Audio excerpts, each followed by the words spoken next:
everyone, it's Ashley, and it's that time of year again. It's time for me to announce the dates of the 7 and 7 Readathon, the challenges for the 7 and 7 Readathon, and my co-hosts for the Readathon. I'm super excited about everything that's going on this year. We've made a couple of changes. I have a couple new co-hosts, which is so exciting, and I also have a co-host that is going to be running some Instagram photo challenges throughout the readathon, which we've never done before, and I'm so excited about. I will also be participating in the photo challenges. I actually think all the co-hosts will probably be participating in the photo challenges. I don't know, but it was definitely Max from Well Done Books, his baby throughout the co-hosting of the readathon. He made up all the challenges for the Instagram challenges. He kind of took the idea of me wanting to do Instagram photo challenges and ran away with it. So definitely all the kudos to him for the Instagram challenges, which I'm so excited about. So keep your eye on that. And make sure to follow Max on Instagram because he's running all the Instagram challenges. I will leave everyone's YouTube, Twitter, and Instagram linked down below, all the co-hosts. And without further ado, the rest of my co-hosts are Lala from Books and Lala, Lindsay from Lindsay Reads, Riley from Riley Marie, myself, obviously, and Max, obviously. On top of doing the Instagram challenges, which I'm really, really excited about bringing into the readathon this year, we will also be doing Twitter sprints, which we've done every other year of the readathon. So make sure to follow at 7 and 7 Readathon. Again, I will leave everyone linked down below. Make sure to go check all of them out. They're all amazing people whom I love dearly. So you should check them out if you don't already follow them. And without further ado, here are all of the challenges for the 7 and 7 Readathon. For those of you who haven't done this readathon in the past, it's really simple and self-explanatory. The number one challenge is just to read 7 things in 7 days. The things can be literally anything you want. There is no valid thing or invalid thing. It doesn't matter. You can read a play, a graphic novel, a short story, an essay. You could read the newspaper. You could read the back of a cereal box. You could read a street sign and count it. I don't care. You can count whatever you want. It is all up to you. It's just past halfway through the year, and a lot of us are trying to meet our reading goals, and also I find summertime is one of those times where I always want to be reading, but I just can never get myself motivated to actually do it. So basically, this readathon was created so that you could boost that and also try to read outside your comfort zone.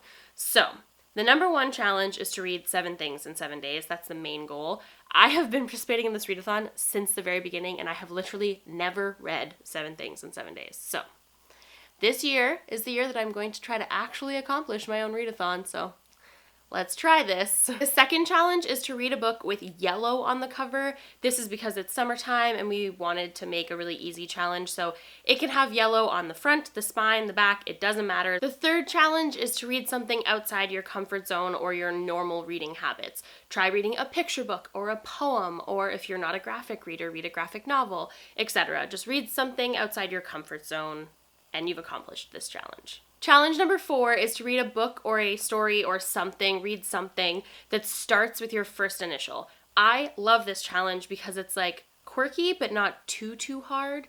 So for example, if your name starts with T, you can read anything that starts with the word the, but if your name doesn't start with T, you can just be no, I'm not counting the in this title and start it from the next word. It doesn't matter. I'm personally reading a graphic series or a comic series that starts with A, but I'm really excited about this challenge. I think it's pretty cool, and I'm excited to see the books that people read to adhere to this particular challenge. Challenge number 5 is to read a book outside or to read a book that takes place outside. So for this challenge, because it's summertime, I know a lot of people like to read outdoors. So if you want to read a book while you are physically outside, that counts. Or if you're a person who doesn't really like reading outside or can't physically read outside for any reason, you can just read a book that mostly takes place in the outdoors. So this is also a really open challenge. You can interpret this however you want. Read a book that the majority of the plot takes place outside, you win. You read a book outside yourself, you win. You read a book that takes place in the sky, you win. I don't know. Feel free to be creative with this one. Challenge number 6 is really exciting, and I'm actually really excited to see what people do with this challenge, and that is to read something and then create a food item or drink or some kind of something, make something edible in some way that represents that book.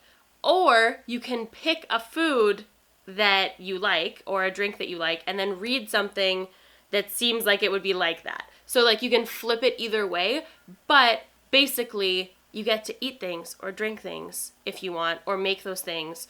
Or if you can't make those things, you could just pick something you really like and then read something that represents it. So again, super creative and open, and try to interpret this in any way that makes it something that you are capable of doing. And lastly, challenge number 7 is to read something that takes place in your home. So it could be your hometown, your home country. It could be, I don't know, I grew up in a really small town, so like I feel like I would think that reading something that takes place in a really small town, even if it wasn't a really small town in Canada, I would still count it. Okay, so those are the 7 challenges.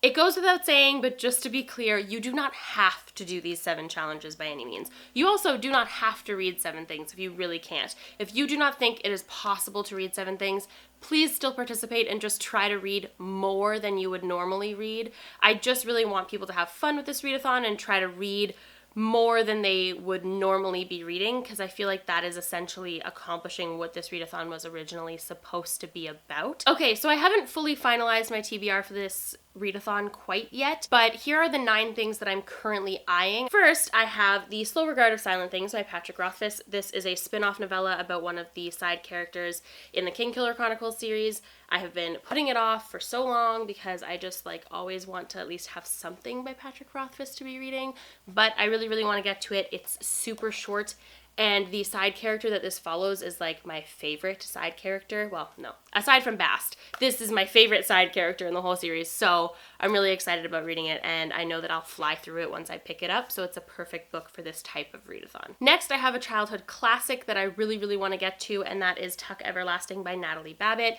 This was one of the choices for the You Choose this month, but it didn't win, but I still really want to get to it. It is super short, and again, a childhood classic, so it's one that I think I'd be able to read like probably in a single day or a single sitting. And I also love this movie, and I really want to do a rewatch, but I don't want to do a rewatch until I read the book, so incentive. Next, I have the book that actually won the You Choose for this month, and that is Howl's Moving Castle by Diana Wynne Jones. This is also a book that I really want to watch the movie of, but I won't watch the movie until I read the book. It's a little bit bigger than the other ones. It's going to take a little bit longer.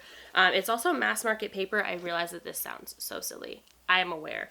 But I absolutely hate reading mass market paper books. I find it like not as enjoyable to physically read. So I feel like this one will take me a little bit longer, but I still have to get to it this month. And this readathon ends 2 days before the month is over, so I guess I'm gonna be reading it during the readathon. And last but not least, we have a book that I I'm dying to pick up. I just got it, and it's an ARC, and that is What If It's Us by Becky Albertalli and Adam Silvera, and I'm so excited to have this in my hands. It is ginormous, so it's not the greatest choice of read for this type of readathon, but I also know that the whole week I'm just going to be staring at it, being like, this is what I want to be reading. So I might as well just try to read it during the readathon. I used to be a huge theater nerd in high school. I acted in a ton of plays. I read a ton of plays. I did a lot of the backstage work for a lot of plays. I really like the theater industry. It's something I'm very passionate about. But I have never read this classic play, and I've also never seen any adaptation of it. So I'm really excited about that, and that is A Midsummer Night's Dream by William Shakespeare. So I think this is probably going to end up being my favorite Shakespeare play. Right now, my favorite Shakespeare play is Hamlet, but I haven't read all of Shakespeare's plays before, obviously, because I haven't read this one. But I'm really excited about it, but it's also been probably 5 years since I've read a play, if not more than 5 years. So I think this is definitely reading outside my comfort zone and definitely reading outside my norm, but it still is something that I know I'm really going to enjoy. So this is my accomplishing that challenge book. Next, we have a series called Angelic. I don't know anything about this series, except I know that Danick has read it and really liked it and told me that I would love it. And I really trust his judgment on things that I would love because he knows me decently well. And also it starts with an A, so it's going to accomplish the read something that starts with your first initial. So yay. Next, we have a series called Giants. I don't know anything about this common trend. I don't know anything about this. It looks interesting. I like the font, and I like the colors on the cover. They're very bright. It's very me. That's it. I will leave Goodreads links for all these things down below in case you actually want to know what they're about. I just look at it and I'm like, ooh, I like the art. Let's read it. Next, we have a continuation in a series that I've been following for a long time and that I love and that I actually started reading in last year's 7 and 7, and that is Giant Days. I love this series. It takes place in the real world and it follows 3 best friends and a lot of people who know those 3 best friends in their like college years. It's the best summary that I can tell you. They're all very different. It's LGBTQ plus friendly and I love it so much. The last one that I read wasn't my favorite, so I'm hoping that it like gears back up, but we'll see. And I have 6 issues to catch up on, so that's very exciting. And last but not least, I have a series called The Highest House. As you can see, this is a much larger physical book. I think it's just 4 in the series, but I could be completely wrong about that as well. The artwork is very like, it looks like it's going to be kind of historical, but also like not, I don't know. It also looks kind of like an animated movie in a way, which I really like. But again, I don't know anything about this except for that I really like the artwork and the covers are pretty and somebody told me that I would like it, so I said okay. That's it. I'm very excited about it. I hope that it is as good as I want it to be because the art is actually beautiful. Can I hold up all these things? Real life? Yeah? I'm sorry. Was I supposed to just read 7 things in 7 days? I had no idea. Okay, so there's no way for me to hold these in a pretty way, so we're just gonna hold them like this. This is my 7 and 7 TBR / way more than I am possibly capable of reading in 7 days. We'll see what I pick out of these things.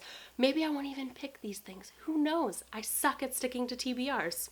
Just like everyone else. Like most people suck at sticking to TBRs, except for Lala.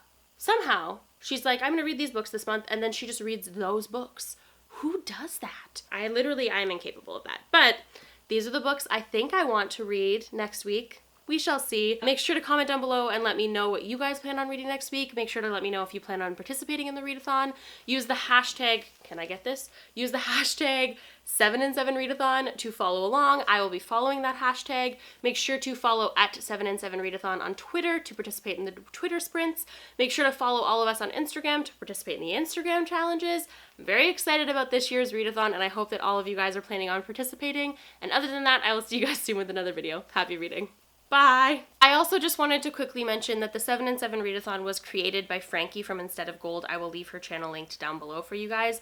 She just hasn't been able to run or participate in the readathon the last couple of years, and I have been a co-host since the beginning, and I really, really love this readathon, so I've kind of taken it under my wing while she's been a little too busy to run it, but you should definitely still follow her because she created this in the first place, and she deserves the credit for creating it, not me.